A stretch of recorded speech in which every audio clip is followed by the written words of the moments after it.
ગઢ સિઝા નજીક 3.9ની તીવ્રતાનો આંચકો અનુભવાયો। ભૂકંપનું કેન્દ્રબિંદુ એ ગઢ શીશાથી 13 કિલોમીટર દૂર નોંધાયું છે। ત્યારે 10 જેટલી ફોલ્ટ લાઇન સક્રિય હોવાથી આ આંચકા નોંધાયા અને ઘણા વર્ષો બાદ આ ફોલ્ટ લાઇન ઉપર આંચકો નોંધાયો છે।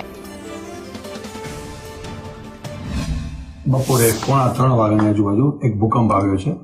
જે ભૂકંપ કચ્છમાં મેં જેમ કહ્યું કે ભૂકંપ આવા મોટી વસ્તુ નથી, પણ આજનો જે ભૂકંપ આવ્યો છે એ અલગ ફોલ્ટ ઉપરથી આવ્યો છે, જ્યાં કને ઘડી ભૂકંપ નથી આવતા, મતલબ રિપીટેટિવ નથી આવતા।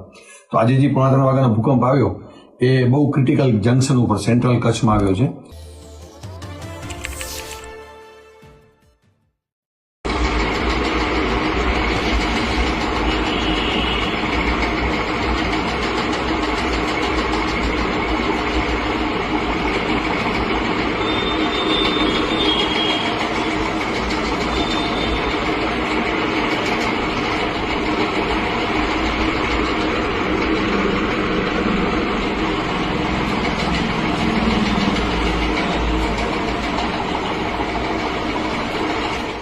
હવામાન વિભાગની આગાહી વચ્ચે આજે બપોર બાદ એકાએક હવામાનમાં પલટો આવ્યો હતો અને ભારે પવન ફૂંકાયો હતો, જેના લીધે મુન્દ્રા પોર્ટ પર કન્ટેનરો ધરાશાયી થયા હતા।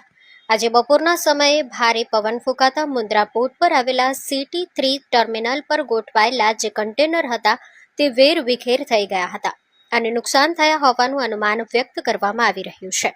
હવામાન વિભાગની 18 તારીખથી વાવાઝોડા અને માવઠાની આગાહી કરાઈ હતી, ત્યારે ગત મોડી રાત્રે પણ ભારે પવન ફૂંકાયું હતું અને ત્યારબાદ ફરી આજે પશ્ચિમ કચ્છના કેટલાક વિસ્તારોમાં તુફાન વંટોળ જોવા મળ્યું હતું।